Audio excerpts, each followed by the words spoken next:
আসসালামু আলাইকুম। আজকে বানিয়ে দেখাবো এমন একটা ইজি কফি কেক যেটা বিকালে নাস্তার সাথে খুব ভালো যায়।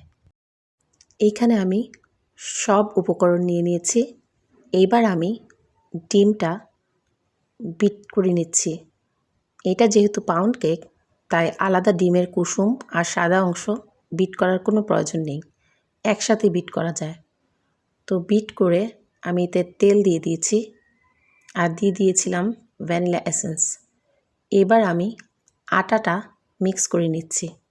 এইখানে আমি আটাই ইউজ করেছি কারণ আমি সাধারণত শর্মা, বার্গার বান, পিৎজা, পাউন্ড কেক সব কিছুতেই আটাটা ইউজ করি কারণ ময়দার চেয়ে আটাটা অনেক হেলদি। আটাটা দেয়া হয়ে গেলে এবার আমি আস্তে আস্তে করে দুধ দিয়ে দিচ্ছি। দুধ দিয়ে আমি বেটারটাকে ভালো করে মিশিয়ে নিচ্ছি। আস্তে আস্তে করে বেটারটা মেশানোর কোনো প্রয়োজন নেই কারণ এটা স্পঞ্জ কেক না।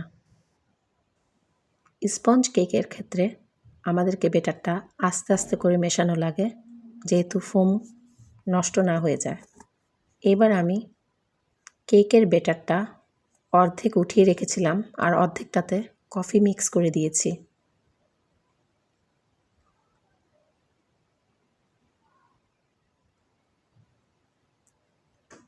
এখন একটি মোল্ডে প্রথমে নর্মাল বেটারটা আর পরে কফি বেটারটা এভাবে করে আমি একটার পর একটা দিয়ে কেকটি বানিয়ে নিচ্ছি। যদিও এটা দেখতে মার্বেল কেকের মতো কিন্তু এটা মার্বেল কেক না। এখন একটি কাঠির সাহায্যে আমি বাবলসগুলো বের করে নিচ্ছি।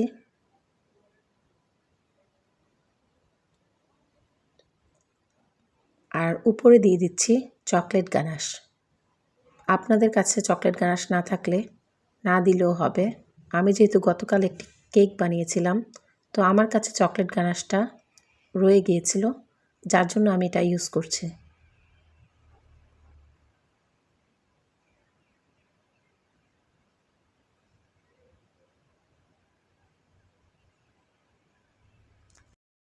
চকলেট গানাশটা দেওয়ার কারণে উপরে একটা সুন্দর চকলেটি ফ্লেভার আসবে। এবার আমি দিয়ে দিচ্ছি আলমন্ড স্লাইড। আপনারা চাইলে যে কোনো নাট ইউজ করতে পারেন।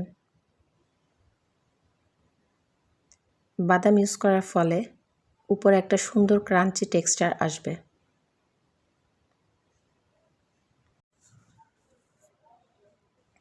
এবার আমি এটি ওভেনে বেক করে নিচ্ছি।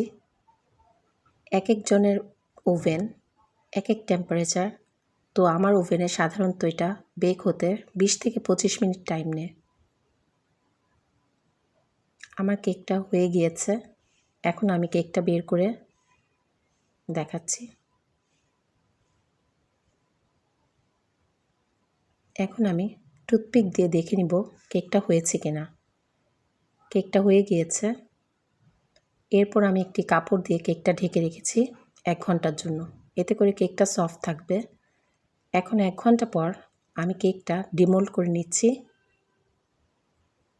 এই কেকে সাধারণত 10 থেকে 12টা স্লাইস হয়।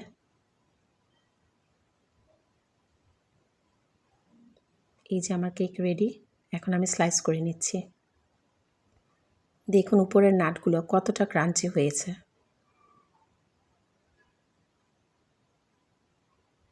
এই কেকটা চায়ের সাথে খেতে অনেক মজা আর বানানো অনেক ইজি। হয়ে গেল চকলেট প্লাস কফি কেক।